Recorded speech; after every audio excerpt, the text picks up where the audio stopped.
I walked into my sister's wedding alone, and it felt like stepping into a lion's den with nothing but my spine.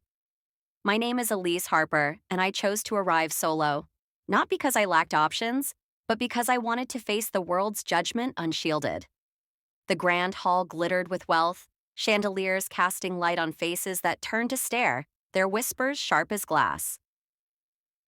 No ring, no man, no surprise, one woman muttered, loud enough for her table to smirk. My sister Claire stood at the altar, radiant beside her new husband Nathan, his family basking in her glow. I was the shadow they expected to fade, the unmarried sister who dared to be too much. Growing up in the Harper house was like living in a play where Claire held the starring role. With her honeyed curls and effortless charm, she was the darling of every family barbecue, while I, with my sharp questions and knack for fixing things, was gently nudged aside. Let Claire shine, my mother would say, her smile soft but firm. At 12, I rewired the garage opener. By 16, I'd coded an app that tracked local wildlife patterns. Claire practiced pageant walks while I studied quantum mechanics under my covers with a flashlight. My parents didn't stop me, but their pride was reserved for Claire's beauty, not my blueprints. You'll grow out of this tech phase, my father once said, half laughing after I skipped prom for a coding boot camp. Claire was celebrated for her charm. I was tolerated for my strangeness. By adulthood, Claire had 2 failed marriages, each a spectacle of white lace and broken promises. Her third to Nathan was a leap into a different world. His family owned vineyards, tech firms, and influence that silenced rooms. My invitation to the wedding came with a warning from my mother. Don't make it about you, Elise, as if I ever had. I booked a flight, RSVP'd for one, and cleared my schedule, not for them, but for me. The morning of the wedding, my mother called. Wear something soft, Elise. It's a celebration, not a board meeting. I smiled through the phone. I'll try. I didn't. I wore a sleek navy dress, sharp and unadorned, my hair in a tight chignon. It was me, unapologetic. The room noticed anyway. Claire's in-laws sipping martinis shot glances my way. That's the sister, isn't it? The one who's always working?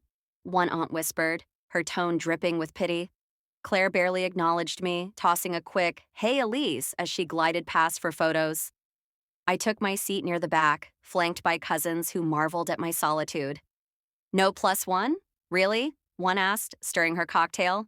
I thought you'd have someone by now, with all your success. I smiled, sipped my tonic water, and said nothing. The ceremony was a production. Floral arches the size of small cars, a string quartet, a child model tossing petals with rehearsed grace. I clapped when expected, my presence a formality. The reception, though, was where the real drama unfolded. The banquet hall sparkled with excess. Monogrammed napkins, signature cocktails, tables arranged like a corporate hierarchy. I was placed at the fringes, the cousins beside me whispering about my lonely life. Claire sat up front, Nathan's mother Sylvia, orbiting her like a queen approving her heir. Sylvia's gaze flicked to me once, her lips curling as she leaned to a friend. Elise, the career woman, no family, just ambition. The words stung, but I didn't flinch. I'd faced boardrooms tougher than this. I stood to get air, their whispers trailing me. At the bar, Claire approached, her smile tight. You okay? You seem distant. I met her eyes. We haven't talked in years, Claire. What's there to say? She laughed, a hollow sound, and was gone before I could respond. Back at my table, Nathan's uncle and cousin sat nearby, their voices carrying. She's pretty but cold, one said. Probably thinks we're impressed she showed up alone, the other chuckled. I froze, my hand tightening around my glass. I could leave. My coat was close, my car closer. I owed them nothing, but something rooted me there, daring me to stay. Then a shift. A chair scraped back, deliberate and loud. From the head table, a man rose. Silver-haired, sharp-eyed, radiating authority. I knew him instantly. Victor Langley, Nathan's uncle, a titan whose name graced skyscrapers and headlines. The room hushed. He stepped forward, past Claire, past Sylvia's frozen smile, and bowed to me. A slow, unmistakable gesture of respect. Murmurs died. Glasses stilled. Ms. Harper, he said, voice carrying, Your work on scalable quantum encryption reshaped our industry. It's an honor to meet you. The air shifted, every smirk and whisper replaced by stunned silence. I nodded, calm as stone. The honor's mine, Mr. Langley. He didn't sit. Instead, he asked me to join him outside, away from the gaping crowd. On the terrace, under a sky bruised with dusk, he spoke plainly. Your algorithm saved my firm $200 million in potential breaches. I knew who you were the moment you walked in.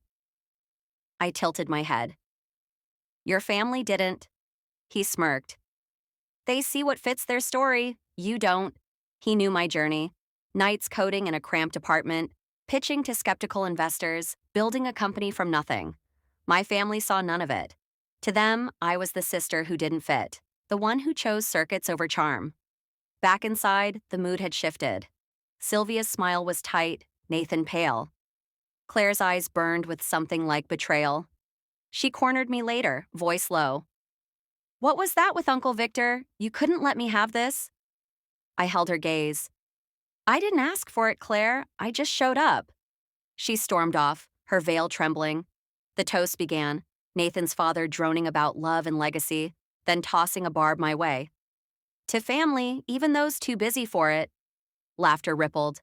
Victor stood again. I'll add to that, he said, voice like steel. To Elise Harper, who built an empire with her mind while others inherited theirs. Her work changes the world.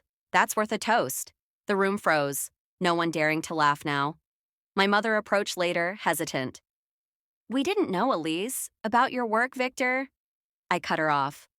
Why now, Mom? Because a powerful man noticed me? She faltered, reaching for my hand. I let her, then pulled away. Claire tried one last time as I left. I didn't know he knew you, she said. You never asked, I replied. You never cared? We stood there, the gap between us unbridgeable. I walked out, the night air sharp against my skin. Guests nodded as I passed, their respect belated and hollow. Victor found me outside, offering a partnership. Not a favor, but a seat at his table, a chance to shape something bigger. Think about it, he said. I nodded. Monday. Driving home, the silence was mine to command. I didn't need their applause, their pride, their understanding. I'd spent years chasing their approval, but I'd built a life without it, one of grit, failure, and triumphs they'd never grasp. That night I let go of their story. I wasn't their cautionary tale. I was my own architect. And as the road stretched ahead, I realized the truth that set me free. The moment you stop needing their validation is the moment you start living.